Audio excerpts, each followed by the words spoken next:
Good morning, students.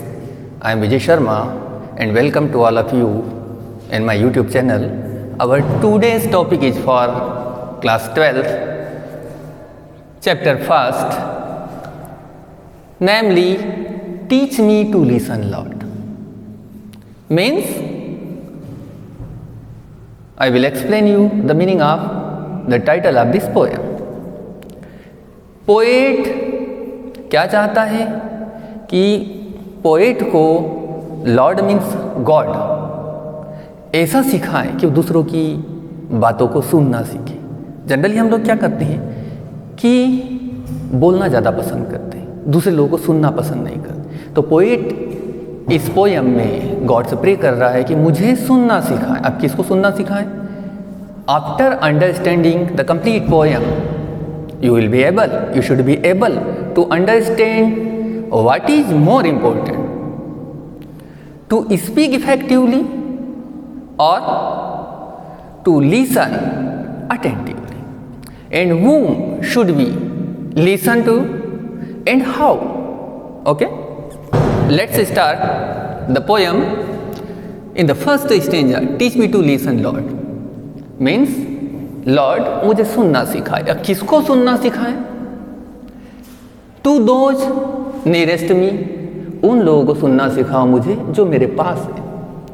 My family members, my friend, my coworkers, help me to be aware that no matter what word I hear the message is except the person I am listen to. किन लोगों को सुनना सिखाए मुझे? मेरे family members को, मेरे friends को मतलब मेरे मित्रों को, मेरे सहकर्मियों को, और मैं उन लोगों को इस चीज़ के लिए अवेयर कर सकूं, उन लोगों को जागरूक कर सकूं कि दूसरों को सुनना चाहे, ऐसा मुझे सिखाए। वो बातें कोई मैटर नहीं रखती है, कोई मायने नहीं रखती है कि मैं क्या सुनता हूँ, बल्कि कौन सी चीज़ें मैटर करती है कि मैं सभी लोगों को सुनूं, मैं जैसा हूं मुझे वैसे ही एक्सेप्ट किया जाए। Next stanza, teach me to listen Lord to those far from me, मुझे प्रभु सुनना सिखाएं उन लोगों को जो मुझसे दूर है, जिन लोगों को मैं नहीं जानता उन लोगों को सुनना सिखाएं। The whisper of the hopeless, ऐसे लोग जो निराश है, परेशान है, उन लोगों की लो वॉइस जो धीरे से बोलते हैं, उन लोगों की वॉइस को सुनना सिखाए। The plea of the forgotten, जिन लोगों को सोसाइटी ने भुला दिया है, जो भूले बिसरे लोग हैं, उनकी जो दलीलें हैं, जो बोलना चाहते हैं, उनको मैं सुनना सीखूं। The cry of the anguished, और ऐसे लोग जो बहुत ज़्यादा परेशान है समाज में, उन लोगों की क्राई को, उन लोगों के चित्कार को, उन लोगों की पुकार को मैं सुन सकूं।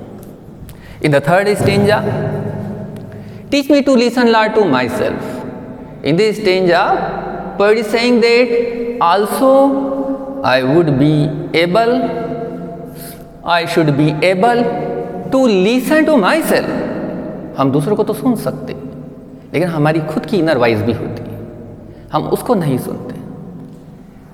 Help me to be less afraid to trust the voice inside, in the deepest part of हमारी डीप वॉइस। हम जो भी काम करते हैं, अच्छे करें या बुरे करें, हमारी एक अंतरात्मा होती है, इनर वॉइस, वो हमें बताती है कि हमें ये काम करना चाहिए, नहीं करना चाहिए। कभी कभी हम दूसरों के डर से जो वो कहते हैं, हमारी इनर वॉइस को हम मना करते हैं और दूसरों की बातें सुन के वो काम कर लेते हैं।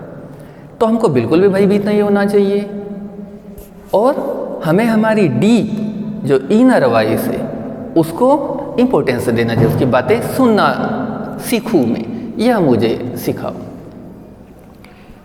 And finally in the last stanza, that is fourth stanza, teach me to listen Lord for your voice. हे प्रभु, हे लॉर्ड, हे गॉड, मुझे वो सुनना सिखाओ कि मैं मेरी वॉइस सुन सकूं और आपकी भी वॉइस को सुन सकूं, गॉड की भी वॉइस को सुन सकूं। क्यों? क्योंकि गॉड की वॉइस ही सही होती है। गॉड हमेशा हमें अच्छे कार्य करने के लिए प्रेरित करता है, तो मैं आपकी भी बात को सुन सकूं। अब मैं कब सुन सकूं? इन बिजीनेस एंड बोर्डम, जब मैं काफ़ी व्यस्त हूँ, मैं काम कर रहा हूँ, उस समय आपकी बातों को सुनूं। मैं जब स्पेयर टाइम या फ्री टाइम में स्पेंड कर रहा हूँ, देयर इज नो वर्क, मेरे पास कोई काम नहीं है, उस समय मैं आपकी बातों को सुनूं। इन सर्टेनिटी एंड इन डाउट, जब मैं निश्चित हूँ किसी काम के लिए या किसी काम को लेकर, या मैं संदेह में हूँ, उस समय मैं आपकी बातों को सुन सकूं। इन नॉइज एंड इन साइलेंस, शोर हो, शोर में से मान लो मैं फेयर में हूँ, बहुत से लोग से घिरा हुआ हूँ, या बिल्कुल शांति में हूँ, उस समय मैं आपकी बातों को सुन सकूं। Teach me to listen Lord, मुझे क्या सिखाएं आप? मुझे सुनना सिखाए। किसको सुनना सिखाए? ईच एंड एवरी पर्सन, बिना डिफरेंस करे उनके स्टेटस को लेके, ये गरीब है तो मैं इससे नहीं बोलूँ, ये रिच पर्सन तो मैं इससे अच्छा बोलूँ, ऐसा मैं नहीं करूँ। Okay, that's all. I will come soon taking next chapter. Till then, bye. Jai Shri Ram.